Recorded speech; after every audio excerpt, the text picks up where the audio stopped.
shit on air, bro. We're not gonna keep talking about how I wanted Talent to know, so that way he knew your big ass fell in the snow with a spicy beef patty. Or one of those. The same height as me, bro. Huh? Talent the same height as me. Ain't the same weight. I ain't got the same amount of falls. I know that shit. That's because your ass in fucking sunny Florida and shit. Yeah. I just got here. We can't blame that. You know me. I'm from Snowville, USA. You know that. New York, we got all that snow this year. Yo, y'all did get it. Y'all got some snow. Stop making excuses. Stop making excuses. They have on Tim's. New York niggas be having on Tim's all goddamn day. No, you were clenching that spicy beef patty. Yo, that's funny. Bro, that is funny though. Yesterday, I literally I had to go somewhere. I literally was like, you know what? I'm wearing Tim's because I'm not falling. I swear to God. I just got my wheats. I was like, let me put on these wheats real quick. I'm not falling. I don't give a fuck. And you know what the crazy thing is about Tim's? People don't understand. Like they be like, yo, why your New York dudes be wearing Tim's? They're not winter boots. They are when you're dealing with ice. They're construction boots. They're meant to stop the slip. Yeah. Hey. Yo, let's jump into this shit real quick. With it. That's why I'm mad with it. With it. With it. That's why I'm mad with it. Straight out the trap with it. Whatever you want, whatever you need, it's on tab. Get it. That's why I'm mad with it. That's why I'm mad with it. That's where I'm at. Okay, you chasing clout? Oh no way, your shit turn. What's going on, everybody? It's the I'ma Get in Trouble podcast with your boy Eddie Liles and Tarrance G. What's up, bruh? Yeet, skeet. Please take that fucking Kansas City head off. Y'all lost, son. You lost. I ain't no fair weather fan. You removed every Green Bay apparel you had after they lost to Tampa. I stayed here on the podcast repping my shit. You're a great fan because I definitely was like, I ain't wearing none of that shit. Yo, ladies and gentlemen, our guest today is none other than comedian Talent. What's going on, big bro? Everything is love, man. Thanks for having me on here, man. Y'all had too much fun. I had to get in on the fun. Fuck that. Damn right. And that's about to be even more because those that don't know, I'ma Get in Trouble podcast is suited perfectly for you, Talent. Because if they don't know, you really don't give a shit. I don't. I didn't voice my true opinion on some close friends. Don't even talk to me no more. God damn. Yeah, they don't even talk to me no more. Yeah, fuck Chappelle. Fuck Kevin Hart. Fuck Tiffany Haddish. They don't even talk to me no more, man. They can't take a joke. Hey, yo, read the statement off the break. Yeah. The other day, we're just going to keep the statement posted for our man Talent. Oh, I'm sorry. What's the statement? It's just, we just need you to come up with some prefabricated bullshit apology. Like, I'm sorry for those I hurt, and I didn't mean or understand how offensive that shit the white guys say after they hang on my statement. Don't take none of this shit personal. It's just comedy. Grow the fuck up. You're right. That's all I got. Yo, Tyler, how did you become? I'm being serious. How did you become like the OG to niggas OGs at this point? Like you've been in the game for a minute, bro. Yeah. But it's you know what it is I'm probably the only dude that could say that soon as I was blessed with anything, no matter how minute, I hooked people up like right away. Like from day one. As soon as Talent got something, he shared it. Like it wasn't just about me. I was like a lover of the game. I still am. I still love what I do, and I still love the game of comedy to the effect of if somebody give me a pie, I'm cutting it up in pieces and breaking it up with dudes I know that deserve it too. So with your comedy style then, Talent, like we've already discussed, you don't give a shit. Elaborate on that for us. Like tell the people how you feel about people trying to police comedy, other comics trying to stifle comedy and the creative process. What do you think about that? How do you feel and kind of elaborate? Well, clearly the world and especially America has gotten soft over the years and so very, very soft and very empathetic when they don't need to be. You know what I mean? So a lot of comics bid into that and they don't understand. Comics that bid into that and rode that wagon or are riding that wagon, they don't understand that you violated comedy 101. 101 is we are the last frontier of the people who don't give a fuck. Like that is the whole essence of being a comedian, is to go against the grain. If you going against the grain, you ain't no real comic. You know, comedy is not to be if you're policed. going with the grain, if you're going with the grain. Yeah, I mean, excuse me, if you're going with the grain and not going against the grain, you definitely in the wrong lane. You know what I mean? Comedy, the essence of being a comedian, stand-up comedian is that. You know what I mean? We're the final frontier of that. You know, so if you can't, you already can't turn to your preachers no more. You damn sure can't fuck with your politicians like that no more, right? So now, what do you got? You got the comics, like, and the stand-up comedian. We're challenged with being all of that balled in one. So if you fall in line, there goes the neighborhood, bro. Yeah, because people forget how far back this shit goes. Like even the court jester days. Yeah. You were there to make people laugh, but you were also the one motherfucker that got away with making fun of the king himself. Yeah. And the fact that we've removed ourselves from that is fucking absurd to me. Yeah, but I mean, we got soft. That's all. We got soft. Go ahead, bro. As a jester, if you messed up though, you also got beheaded. So it was like it wasn't the job that you wanted. And you know what I'm saying? And I think that part escapes people, right? But no, that's the same as today, though, Ed. That's the same as today. When you take that chance or whatever that joke is, right? It could go either way. It could make everybody laugh, and it'd be the joint, and the room is loud, or people can laugh, and then there's that one or two dudes waiting for you after the show to behead you again. Yep. Yeah, but I think to be heading like we think of beheading in medieval times, right? It was death. You get what I'm saying? And it's like I think some people are like, well, I think it's two sides to the coin, but people are taking them too far, right? All right, so you can't say anything or you're going to be canceled. But as a comic, you got to learn to make shit funny so that you're not canceled. Because if it's funny and people laugh, then people ain't taking offense to it. You get what you know what I'm saying? Or if you're approaching this the right way, and see, here's the thing: all things are relative. Some people think the right way is whatever makes them money. That's not the right way. There's an allegiance to stand-up comedy, and if you approach it the right way, you know what I'm saying. You're always taking a risk. You're always, you're already canceled. If you're a real comic, you come into this shit canceled. If you ain't canceled in the beginning part of your career, you've been doing something wrong from the gate. You already canceled. So when somebody says, "Oh, we canceling him," cancel me, nigga. You can't cancel me. They canceled TK Kirkland. That nigga's still making more money than average. They tried to cancel Corey Holcomb, and he's still making more money than average. We already canceled. You know what I mean? Like it's that's my point right there. What you just made is my point. If somebody's worried about being canceled, they already moving wrong. Facts. And that's one of the things that I've always said. And on top of that, it complicates it further because you get people that are trying to avoid the cancellation, not taking those risks. And it's like your comedy, it doesn't have a viewpoint. I've heard your viewpoint. I've heard your punchline 1,000,000 times over. Right. I mean, it's we in a soft society, bro. I do I go on my lives every day, sometimes 2-3 times a day with different formats and different programs. And on the weekend, if I'm in my home, which I got everything, like my music and everything, I like to play my music late at night. You know what I mean? Get in the mood, whatever, talk to the people, interact on 4 or 5 platforms at the very same time.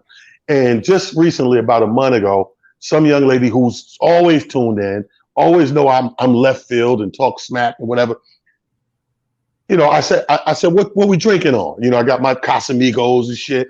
And everybody's like, oh, I got whiskey, I got Henny, I got da-da-da. And the young lady goes, well, I just got my Sprite and ice. And I make fun. I said, Sprite? I said, this girl in here drinking Sprite with ice. She sent me a long email the next day. You hurt my feelings, blah, blah, blah. I said, bitch, please. I said, if you waste my motherfucking email space with this shit, your what do you call it? Your what do you call this shit? Your email, you got a certain amount of space. Yeah, a certain amount of gigabytes. Yeah, man. I'm reading important shit. Man, I hit her back with such a lovely, long, get the fuck out of here. I ain't heard from her since. So one of the things too I find is when they do that and people try to talk about the cancel culture, they'll also bring up names like Dave Chappelle. They'll bring up George Carlin. They'll bring up whoever and be like, such and such came on the open mic thinking they were fill in the blank comic. Right. And I'm like, you've murdered the room for them to work on the material to get to that point. What are your thoughts on something like that? Do you agree? Well, like if they get to a room like a comic, no matter who they are, they got to work out. You know, and that example, what you're talking about, that's the reason why nobody makes any money in LA right now. Right. No LA comedy club will pay you to do a show, not real. They pay like $15, $25 spot. Right. You won't make any real money because and club owners have told me this when I lived in LA. They was like, why would we pay you? We know who you are. We know what you're worth. But why would we give you that when any given moment, Martin Lawrence or Eddie Murphy or Chappelle could walk in here and work out and get up there, and they're going to be up there for 30, 40, 50 minutes. Right. Like, why would we pay you? And I was like, wow, you got the ultimate hustle going. I ain't even mad at you. You know what I mean? It's a business. It sucks, but it is it's part of the business, especially in major areas like New York and LA, because they do have the celebrities around that, you know, people want to see. People are coming. People buy those $5 tickets at the cellar because they hope that they get a legend night. They get Chris, Dave, they get you, they get Tiff, they get Tony Woods, they get, you know what I'm saying, Jerry, what's the name, all walking in on one night, bro. And it happens. It happens. Yeah, they know it's possible. We used to work around the corner at the Boston Comedy Club for 20 years, and again, he hit the nail on the head. Any given night, you're gonna see all those names come in there and just jump up there and do the thing for $5. For $5. So it I don't think it fucks up the business. It does give a mystique to the business of like a gamble of some sort. But I do see like it messes with people's money. And then but this is why I always like looked up to you. I don't even remember, you used to do the Soundry in Columbia. Yes. Yeah. And I was like, because before that I only saw you on TV. And I was like, yo, he doing the Soundry? And people was like, dog, Talent runs his own shows, bro. Right. Like that Talent has always done his own shows, bro. So like this is an argument that we all had on I say all that to lead up to this. This is an argument we had on the podcast. Do you believe in the like accepting the major or strictly independent? In the sense of like Netflix, Showtime, and all that shit. Well, see, I believe in the balance. First of all, when we talk about like a Netflix is a minor turn major. They are major now. You know what I mean? The networks are catching up to the Netflix and the Hulus now. You know what I mean? Because that's that's technology. That's the future. Yeah. So they came in. The future swapped everything, vice versa. So cable companies and networks are catching up to the Netflixes and the Hulus. But I believe in the balance. I believe that, again, if I'm a true comic, I should be able to go and get on the stage for $15 in LA. I should be able to go on the road and get my $10,000. I should be able to do it all. You know what I mean? Anything that requires stand-up comedy, I should be able to do it if I want to do it. You got some people that don't believe what I believe, and they believe straight one thing. You know, I know cats my whole career, and mind you, this July make 30 years for me. I know cats for the whole 30 who will not step out of mainstream. And I know hood cats who won't step in mainstream. Me, I like the balance. To truly know you're funny, you need to go everywhere. You need to be in everything. You need to take your skill, put it in front of every type of people, and see where you prevail at the end.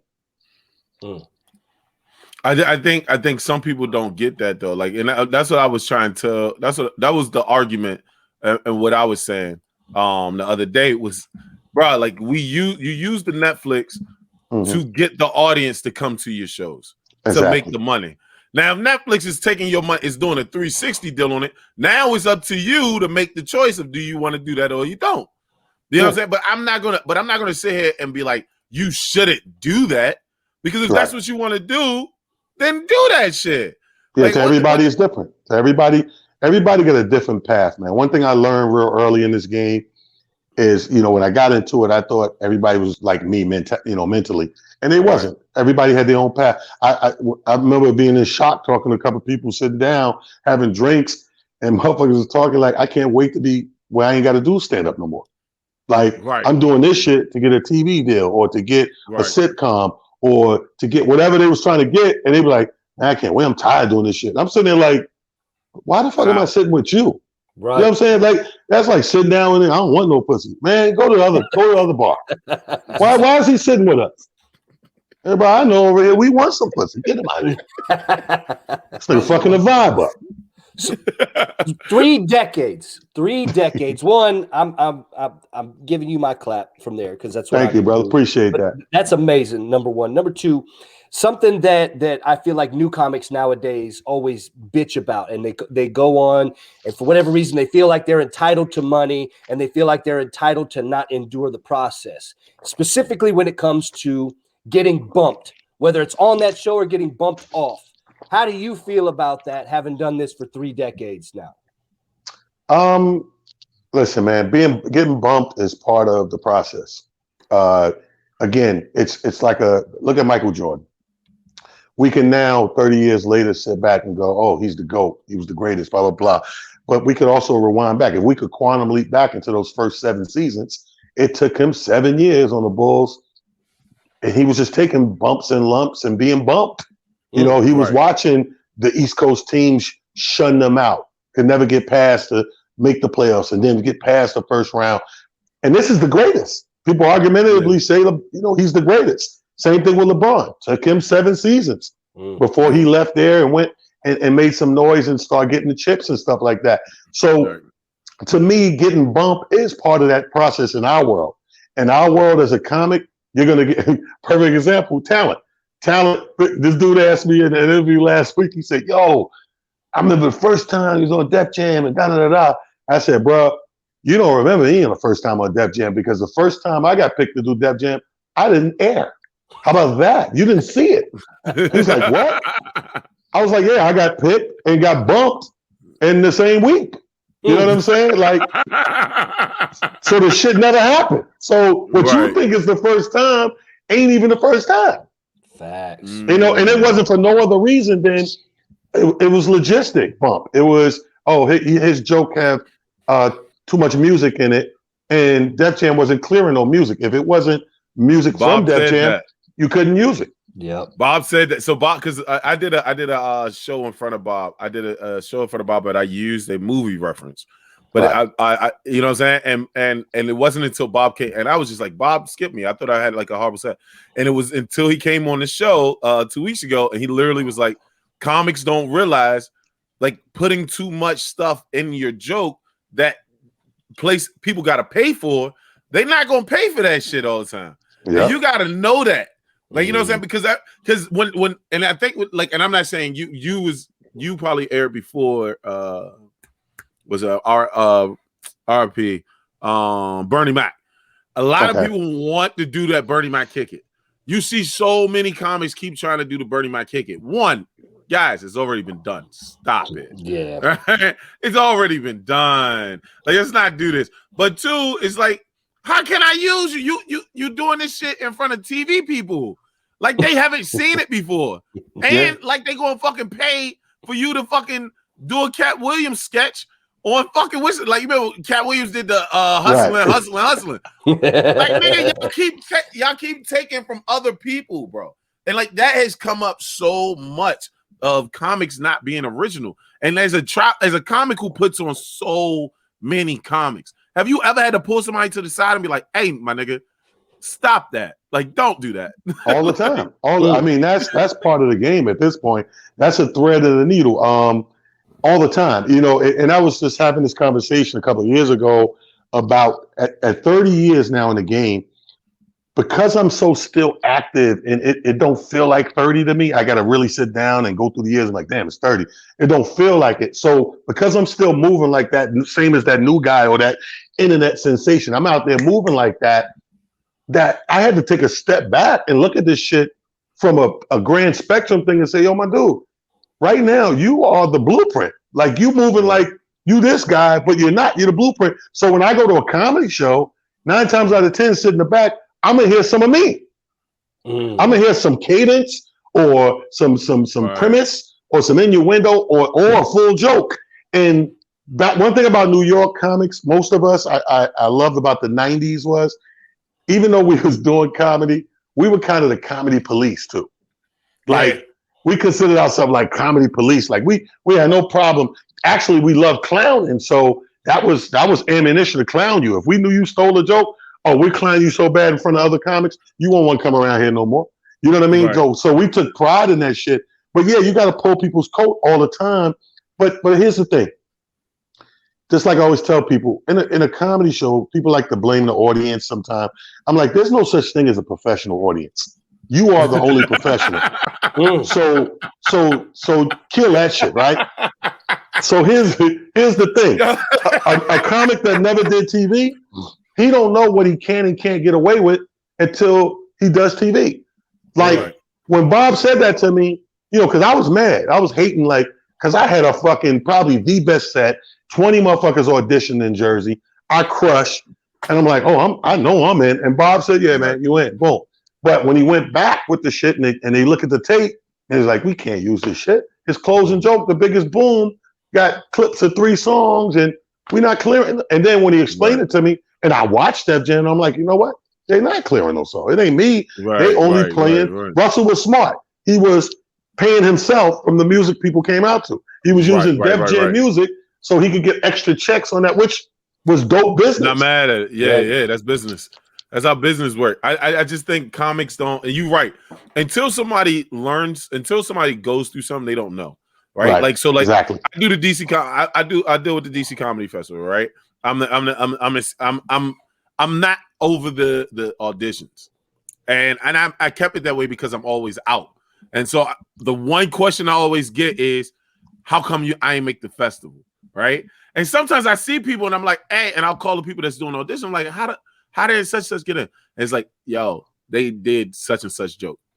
Right. And it's like, because people don't really, I'm like, do y'all think y'all the only people watching these things? I saw a friend of like, I had a friend, I just told him I wanted him to do this joke the other day. And when he did the joke on stage, he was like, yeah, I don't do it anymore because somebody stole it. And then another friend in the back was like, nigga, that was in American History X. I was like, hold on, what? He was like, dog, like it was in him. I saw it in a movie. I go back and look at the movie, boom, right there. I'm like, how do y'all do jokes and not realize other people see these shits? Right. Like, what is going? It's always been like that, though, right? Yeah, it is. And the problem was, and this is why TV was so important in the 90s, because the average comic had no clue what the fuck copywriting was, right? Mm-hmm. And TV became our visual copywriting.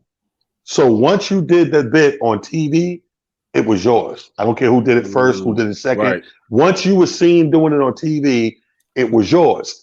And that was a visual copywriting. If you go back, and shout out to my man Bill Hill, to me it was the most embarrassing thing. On my episode of Def Jam, Chris Rock was on HBO with the Chris Rock Show at the same time, right? On one of my joints I tape. And Chris Rock had this is how dope Chris Rock is. He had just been at my comedy club working out, like maybe a few months before. And he was like, and he said, yo, Talon, who's your agent? And I said, William Morris. He's like, oh. And nothing else. We didn't speak no more words that night. So I was like, that was weird as fuck, right? And he just went up, he did 40 minutes, he's working on a special, whatever, boom. So one night, we all be anxious. Like when we get some shit in the can, we always want to know our airing date from what the producer. Right. When my shit air? Oh, your shit air next Friday. Great, cool. I'm gonna be in the house ready for it. So I'm in the house, I'm recording my shit, I'm watching it, and right after the episode, on my episode, it's myself, it's Will Sylvance, and it's Bill Hill. Mm-hmm. And right, it goes off, no commercial on HBO, it's HBO. The shit just rolls into that HBO static shit.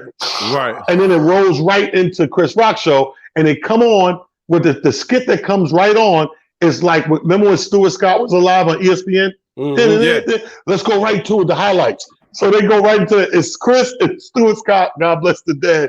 But they're doing the highlights of Def Comedy Jam. If you just missed Def Comedy Jam, Here's what you missed. Here's the hype. And they're circling shit like fucking Pat Summerall and John Madden and shit. And starts off, this guy named Talon. He has a lot of talent. They're freezing shit. They're circling shit, playing it back.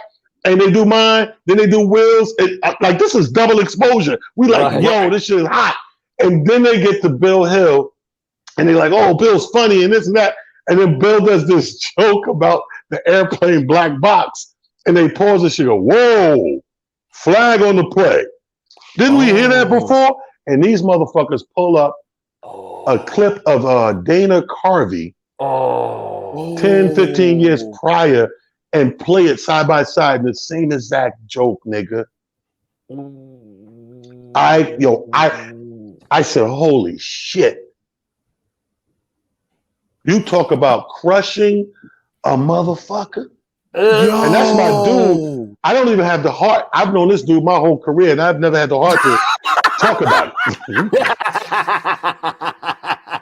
That's some shit you just don't bring up. Because I love him. And I don't know. You never know the trigger in people, you know? But all I know as a comic, yo, I would have felt like, imagine this shit, bro, on national TV, 830, bro, nonetheless. And the funny thing is, this how genius fucking Chris Rock is. The crazy shit is you don't know where this is going. I'm just enjoying the bit like this was very clever. You know, they're doing the fucking Pat Summerall, John Madden circling the play, but they're breaking down the jokes. Right.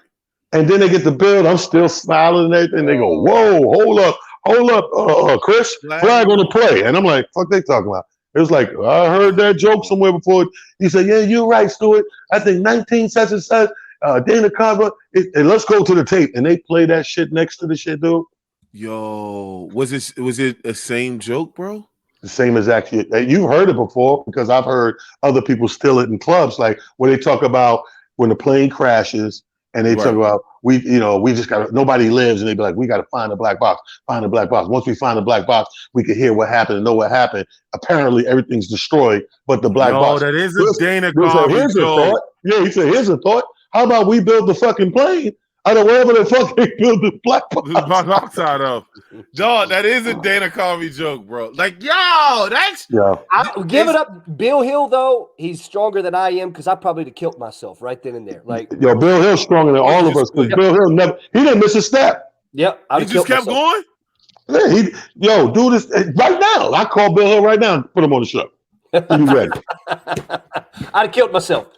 I give him 2 thumbs. And you know what's sad about that? That 2 minutes, you could fuck somebody up with 2 minutes like that. Now, Bill Hill got hours of material. I've seen him. Right. I've worked with him a million times. Like, when you see a dude do a joke that somebody else did, your first thing, especially when they're great or good, you'd be like, why? You didn't need it. Right. Like, that's how I look at doing some jokes somebody else did. Like, I don't need it. Like when you said the thing about the guy said, oh, I don't do it no more because somebody stole it. First of all, if you in your heart of hearts know you came up with something and made it, you never abandon it. You understand what I'm saying? I've got a joke. Again, it was like some music in it, but what I did was hilarious with it. But when I seen JB Smoove and it was so close to what he was doing with the music, I just never did it again because it was too close. I didn't even. JB's one of my best friends. He's the first guy to put me on stage, and I never in a million years want him to think for an inkling of a second. I took something that you did. He took some shit. No, ever. Right. If it's ever that close, I just don't do it. If we have more and we are more, the question is why. We don't need it. So with that, you know, obviously as real comics, you're not trying to steal. Now we understand shit gets parallel, shit happens, whatever, but you should take that higher road. Being in the game for 30 years, how would you say your writing has changed? Has it changed? Well, first of all, I don't write, right? There's different kind of comics. There's comics who work off of natural ability. There's comics who write from premise to setup to knockdown and topics and stuff. I tried that in the first couple of years of comedy, and it just never worked for me. Like I couldn't understand how people were doing it. I got the composition book. I did everything I seen. I seen the little composition book, the black and white old school shit. I had that. I wrote shit down. Right. And me, you know what my problem was? I would read what I wrote and not know what the fuck I was talking about. Right. When I Right, thought right, of it, right, I'd be right. on a plane like, oh, they're gonna love this. Ooh, and then I get Right. to the hotel and go, the fuck? What? That used to Fireplace. happen. I don't That know used what to the fuck. happen. So I just stopped. And then I would realize that even when I wrote down like bullet points or something, I would realize I would get on stage and always go off book. So after about year 4 or 5, I said, T, that ain't for you. Like I'm Right. struggling trying to fit that description, and that's not me. I said, Mhm. and what happened to me is real early on, the first 3 years or so, I became a host of a lot of rooms. And that just enhanced my capabilities of my naturalness. You know what I mean? Because I was always having to come up with stuff all the time as the host. You know, no matter what it was, announcements, people moving in the room, hecklers calming people down, getting ready for the comment, setting the tone, all that. So I was like, yo, that's more me. I felt more natural doing that type of stuff than even trying to, it was like trying to be in a college that's too big for you. You know what I mean? Yeah. So I threw that away in 2 years of trying. So I don't write. So being somebody that struggles with writing and that hit the nail on the head. I'm surprised that you answered that way with how talented you are. How did that shape? How did you then groom and nurture that talent to then turn that to more material? Could you elaborate on that or speak to Oh, that a little bit? absolutely, absolutely. When you work off a natural talent, right, and natural ability, you have no choice but to deal with reality. And the biggest laughs you're ever going to get in comedy is the most relatable jokes. The Yeah. most things you talk about, the more you relate, relatability is number one, hands down. The Yeah. more you relate, the louder and bigger laughs you get. Right. With that being said, I started to see that when I talked about what was really going on with me, or what I've been through, or what I've seen and heard and shit that happened, I was relating more. Instead of trying to Mm. make up a story, I was just talking about real shit. And I was like, you know what? People love real shit. So what happens is on stage, you remember moments. That's what I tell young comics. I was like, we so used to talking. When we start, we forget we got to listen. Right. If you listen to your crowd while you're talking, you learn very quickly what they like, what they don't like, what roads they'll go down easily, which they're uncomfortable with, taboo, what you do and don't talk about. You learn that stuff from the audience by listening to the audience and their movements and laughter and relatability. You know what I mean? So I would hone in on parts that got the biggest laughs and the biggest relatability. And I say, I got to expound on that. What else do I know down that alley? And then I'll Yeah. talk about something else and go, oh, that shit hit home. Everybody, I'm not the only one, huh? I got to expound on that.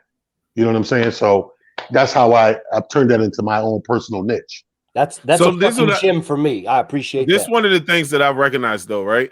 So I do this. I used to do this. I literally followed the same exact steps as you, except when I think I got a joke, when I feel like I got a joke almost, that's when I write it, because I already know I've already explored so many ways in and out of the joke that now it's time for me to write it. And the only reason why I do it is because I looked at how George Carlin used to write. Well, he used to just go on stage and talk. And then when he would come home, he would listen to the recorder, and then he would just plug and play. Like, oh, I talked about a cat. Let me put it with these cat jokes. I talked about a car. Let me put it with this car joke. So on, et cetera, et cetera. But one thing that I always noticed was infected thinking. And so I don't listen to comics, especially I don't listen to comics that much anymore because I'm scared of infected thinking. Do you ever see people accidentally fall into that trap where it's like I know you're not trying to steal a joke, but you overheard something? Like case in point, it's a comic in New York right now, right? That came down to DC, Baltimore area. We're all outside. I say something towards that's part of one of my jokes because it's something that always happens to me, right? So I say part of the joke, but I'm talking at this point in time. I see this comic 2 years later. I see they submit him as a headliner. I see his set. He's doing the same joke that I literally talked in front. Me and him have never really had a conversation. He's never seen me perform. It's just sometimes you might have the same experience as somebody else. And now, what's the name? So have you ever seen that happen where somebody might not have stole a joke, but it was infected thinking with you overheard or something manipulated in your head.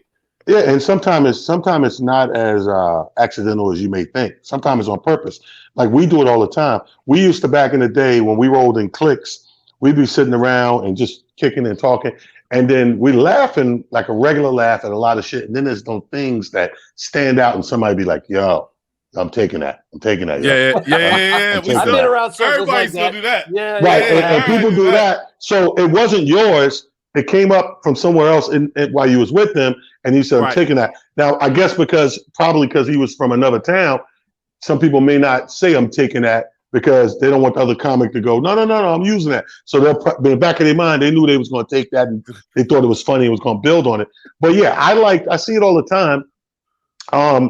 But the problem is for me, again, I'm gonna say, like I said in the beginning of the podcast, I love comedy, dude. I cannot sit and don't get my dose of laugh too. Like I need to go to a comedy club, and I have my favorites. I have people that I stumble on. I might go to a comedy club one night because I'm in the city or around one or in town, get a beer, a drink, some tequila, and try to, hopefully it's funny. And then I got people that I know are funny to me that I'm in the same town and I could catch their show. My show 8:00. I'm done at 10. They got a 10:30 at the Improv. I'm going to see my man. You know, I so remember you did comedy. That to Joe Clay and me. You did that to me. Yeah, I Joe love Clay Joe's my Baltimore. dude. Yeah. I was in town. I saw, Joe, and I'm over there. Let me go see Joe and sit back there and laugh because I know I'm going to laugh. Like, we got people that, what we call the usual suspects. We know they're going to make us laugh. And then we got just comedy show. We know we love comedy in general. Right. You know, that's how you find diamonds in the rough sometimes. Yeah. You know, my son is going on his 3rd year and doing comedy talent junior. His little clique he roll with. I met a couple of those cats. Like, yo, you roll with some funny cats. I found a couple of diamonds in the rough through my son. You know what I mean? My son's a diamond in the rough, but then he stays associated with, it's almost like he understands who he needs to be around. Oh, You know, so I mean, yeah, infected thinking is a part of the game. You got to be bigger than that. You got to, you know, I like what you like. The George Carlin thing is very similar to what I would do. If I came up with something and I got something already on the topic, I will probably add it on and stretch that out some more, whatever the case may be. You know, I've done that a million times, but I get a kick out of not knowing sometimes. I think the real fun, like last night I was in Jersey. I do a Tuesday night room, and I was so tired because I had a long day, had to pack to go out and everything. So I'm up at 5 a.m. I knew it was going to hit me. 3 cups of coffee. I'm feeling good. By the time I got about 2 hours before showtime, I'm like, this is going to be the worst show ever, man. I'm tired. But it's something that happens when you get to work and you grab that mic and start. I would have never known I was that tired until, of course, I got done 3 tequilas later. But I'm going through the joint and I'm coming up with shit. Like, I don't think I told one real joke while I was on stage the whole night. We were up there. We started at 8:00, you know, so for 2 hours, I don't think I told a real joke the whole night because my cylinders was firing. So anything that moved, anything that wasn't moving. They had these little fucking bottles of hand sanitizer everywhere, but the bottle looked like alcohol. You know, when you buy alcohol, it looked like that. So I said, oh, these motherfuckers going too far. These motherfuckers, they fighting COVID and pimples. You know what I'm saying? Like dumb shit like that. So I'm just like picking on shit in the room, fucking with the DJ, the comics, and everything was clicking on all cylinders. You know, so you never know. So with that, like I said, it's amazing to hear you about the not writing because again, I struggle with that. Do you find yourself ruminating more on jokes, like working on them in your mental space? Is that where you tend to do it, or is it from watching clips, just being on stage? Okay, because I never understood the whole working on something. You'll hear people. You always hear these stories of people in the mirror. You know, I never really. That's some funny shit to me. Because it's zero people in the room. It's zero people in the room, and you're in the mirror. Yeah, you know, and you think that shit gonna fly. You ain't factoring that. Let me tell you something. Your timing alone would be fucked, bro. 100 people. This is what I tell people. They go, "How hard is comedy?" I said, "Well, imagine this. Imagine putting 100 people in a room, gathered together with 100 problems apiece." Right. And imagine having the job of making all those people forget those thousands of problems at the exact same time to come together for a huge simultaneous ball of laughter. That's how hard it is. So it's like I couldn't be able to work on shit by myself. I got to get on stage and work it first out. of all, if I here's me like baseball, right? The hitter, the batter's up, and the pitch is going. It ain't until about 2-3 pitches the batter goes, I'm gonna cream this motherfucker. He throwing that? Okay. So on stage, it's like that for me. It's like if I can throw that premise or that topic out there and you giggle at the topic alone, I got you. I'm knocking that shit out the park. I think that's something that people never get, right? Is that how hard this shit is. Like I tell people this all the time. I have one of the best jobs in the fucking world. True. But it's a fucking job, bro. Right? Yeah. And like, because if a female was asking me, could she come to my shows one time? And I was like, I'm gonna be honest with you. When I'm running a show, because I hate that shit. Like Tarrance does it with his wife, and I commend him for being able to do it. I can't do it, bro. I have a show. I go to your job? Do I go to your job and sit there and be like, babe, that's a good job on that keyboard click. That was a good job when you did. Like, get the fuck away from me, bro. Like, no. That is so real, yo. This happens all the time. But my wife is a fan of my comedy, so I'm like one of her favorite. You lucky motherfucker. But that's not the point. Sirs, this is the point, right? When I go to a show to perform only, this is what happens. I go in the back, I get ready, I start talking to other comics, right? We start cracking motherfucking jokes. I go on stage, I kill it. When I come off stage, babe, I'm all yours, right? I say thank you to all the people. Boom, I move on. But that's why I said. But hold on. But when I'm running a show, my nigga, I got to worry about the servers. I got to worry about the manager. Did everybody get their ticket? Oh my God, is the comics okay? Oh shit, I'm probably got a host. Oh shit, after the show's over, is all the money right? Was it, bitch, I'm at work. That's why I said my wife is dope. That's why I said my wife is dope. She don't say shit. She just comes there to enjoy the comedy. I do the same thing. She'll shut the fuck up. Don't say nothing to me. Well, first of all, Tarrance don't have a choice. Let's not bother Tarrance. Let's be real. Tarrance don't have a choice. Even if Tarrance woke up one day and want to change and be like us, his wife will court mandate that motherfucker. All right, so hold on. Let's back up. I am so in agreement with Eddie on more levels than one. Let me explain something. I made the conscious decision over 25 years ago, because when you're young and dumb, you don't know no better. Over 25 years ago, I said, you know what? I can't do it for more reasons than one. One being focus, of course. And, the other thing is I eat, sleep, and drink my comedy, right? So it ain't even like I'm doing a whole bunch of this other shit that's not comedy affiliated. And then, let me clock in. I'm always there. So when I'm in your space and I'm doing it on a computer and the phone calls and all that, cool. By all means, walk through the house butt naked, talk shit, curse me out, right? Walk the dogs, whatever, cook food. Right.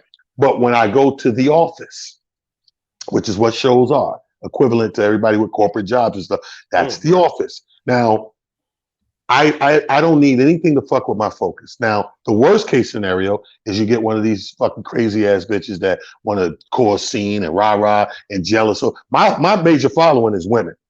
Women love me. And I don't need a bitch picking fights with me because a bitch took a picture a certain way, because I've been there, and that's why I shut that shit down. That's one thing. Right. Two, even if that don't happen, I don't need my focus elsewhere. I was raised a certain way. I'm an old-fashioned gentleman to women.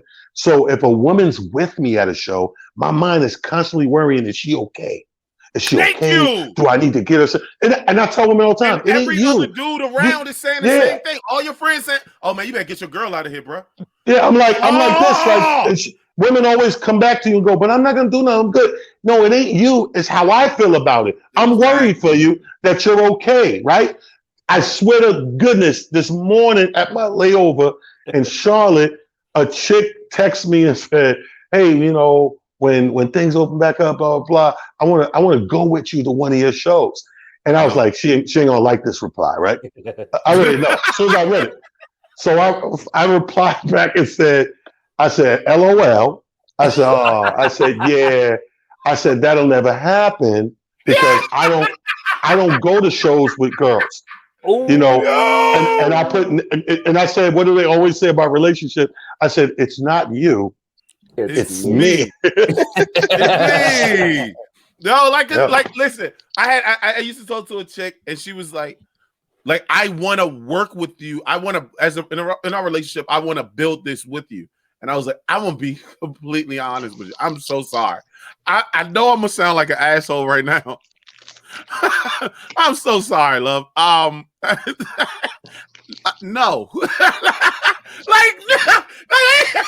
get it. I get it. No, like it's not happening. But Tarrance, I get. Let me tell you this. I will say this in Tarrance's defense, with wifey going, those people do exist. Those special things do exist because take a Tony Roberts, right? Tony Roberts and his wife has gotten into his shit, into the business part, the road manager, like she handles actual business. And she actually, I watch her. I love her. Great soul, great spirit. But when she's there, she clocks in like that Negro clocks in. Like she runs the merch. As a matter of fact, every girl that rolls with my crew, because I got a crew, I got a staff of 10 people. And it's even. It's 5 guys, 5 girls.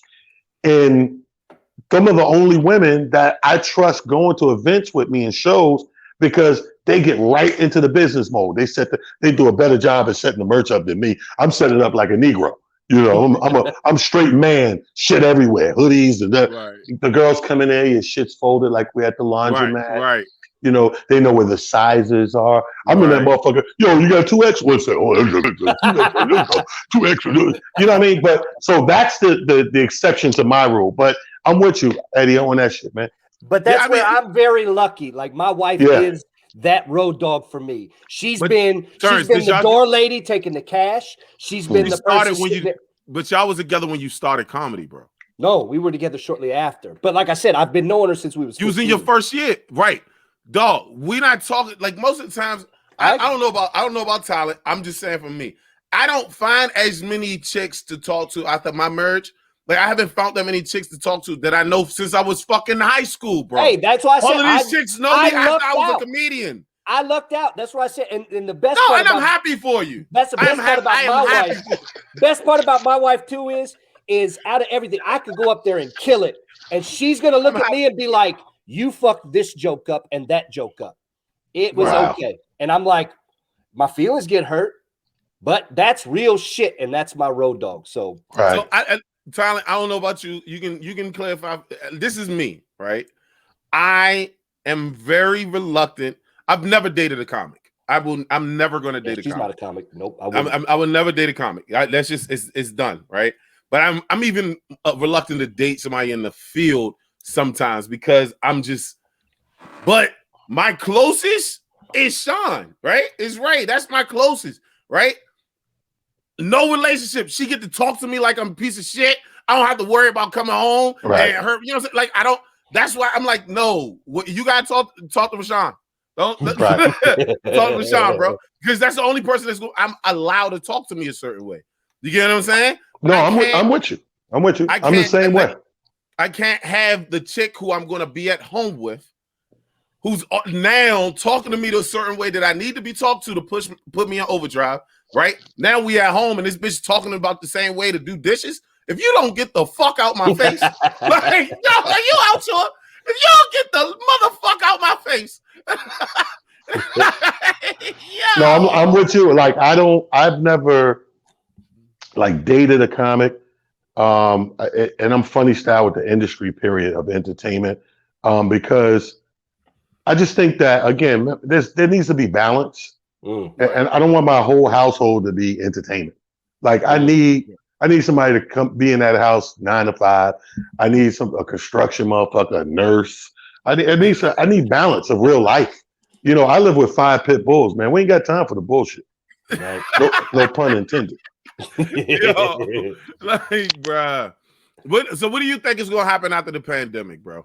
What do you think? God, it's gonna be crazy, yo. Yo, You think? this shit is Oh gonna shit! You be got excited. like, yeah, because I'm out here and I got to see this shit from July on to now, Right. and I'm shocked. Like I'm like, yo, we about to be back in the forefront, bro. Like it's about to be like it was like brand new.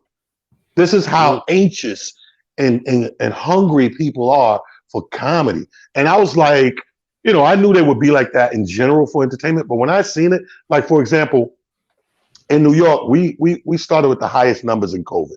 So we did the biggest, hardest shutdown in the whole country. Right. And when we came to right after Memorial Day into June, July, everything had to be outdoors. You couldn't even be indoors, period. So we got creative and started coming up with the drive-in shit and the outdoor shows. And how people were reacting and biting on it. I mean, I'm talking about we were selling out fucking outdoor shit on Mondays and Tuesdays and Wednesday. And we was like, oh shit, nobody fucking working. So nobody got a job to get to. So it don't matter if it's Monday, Tuesday, or Wednesday. Motherfuckers was packing out. And then on top of that, by the end of the year, the real test came. We went to Atlantic City, which was a little more lax than New York, right over the border in Jersey, that they had these big ballroom spaces. So if a ballroom hold 1,000 people, you could put 150 in there. Nice and spaced out, social distancing, mask and all that. When I seen how the people reacted during the course of that first weekend, we did about 350, 60 people.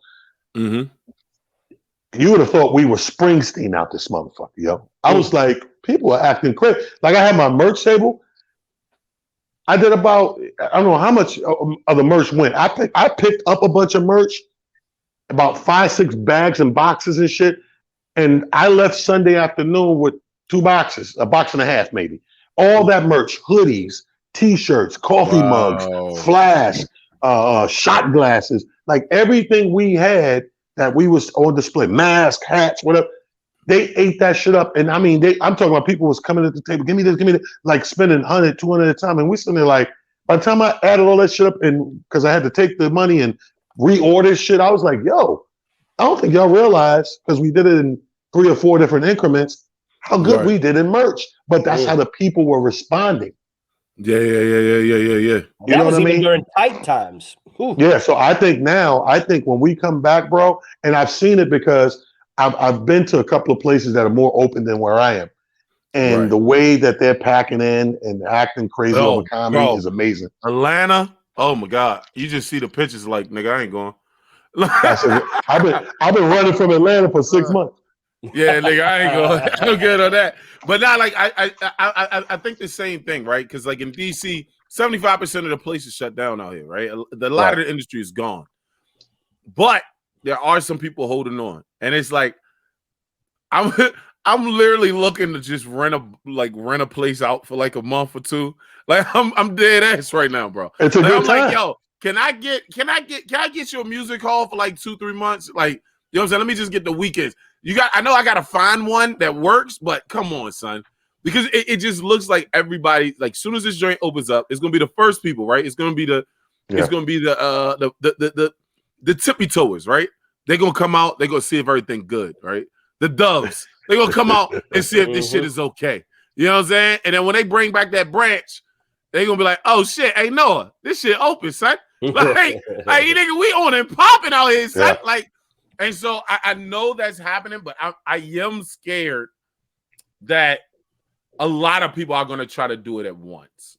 And it's not going to be a lot of camaraderie with it, right? It's going to be a lot. This is comedy, right? Like, we already see this shit happening already, right? Like, everybody thinks they're better at doing it than everybody else. So it's very rare that people join up and team up to do things. So that's what I think I'm a little bit hesitant on. Right. Is I wonder how many people are going to team up. And Tina Graham was on last night, and she was saying that like people need to team up more. Now you guys did that in New York a couple times, right? And not every time did it work out, but y'all did it. Are you going to keep doing that? Do you think that's something that should be keep happening? Absolutely. I mean, but see, that's my formula. Before COVID, we've been doing that. The people that I team with, we've been doing collabos before COVID. We didn't wait to COVID to collabo. We just put our heads together so that we can win. But remember what I said about we have people that are go-to funny, right? So this is what's going to happen. And this is going to be good for people that people like already. When things open back up and you can go out and you want to go out and laugh, you're not going. I think that instead of taking a risk going with every Joe Schmo, you're going to go to the usual suspects. You're going to be like, so-and-so's funny. He going to be at the thing. Let's get tickets. You know what I mean? Like, it's going to be crazy like that. It's going to be all good in more ways than one. Something I've been talking about for over a decade is finally going to come into fruition. And that's the weeding out of comedy. I've been telling people for years that it's going to be a big weeding out. I don't know when. And what's going to happen is all of that fluff is going to fall to the side and the cream's going to rise to the top. So the real bona fide funny cats, they got a career left. The other cats that have been hanging on and doing the bullshit, they're going to start fluffing and falling to the side. You know what I mean? Because that's what every industry does. Like comedy over the last 15 years has become the new rap music. You know how when rap was at its height, everybody had a demo, and comedy became that. Everybody had a demo. So now you got to listen to 15 dudes you don't know to get to the one you do know. But what's going to happen after COVID? Because people are going to be picky what they go to. They're not going to be rushing to everything. They're going to rush to selective thing. And guess what? Just like I said, I know I go see certain people because I know they're going to make me laugh. That's what I think people are going to do. Yo. So what do you got going on as we kind of come to the end and wrap this up? What do you got going on? Dying anyway. What shows you got going on? What's something you want the people to know about?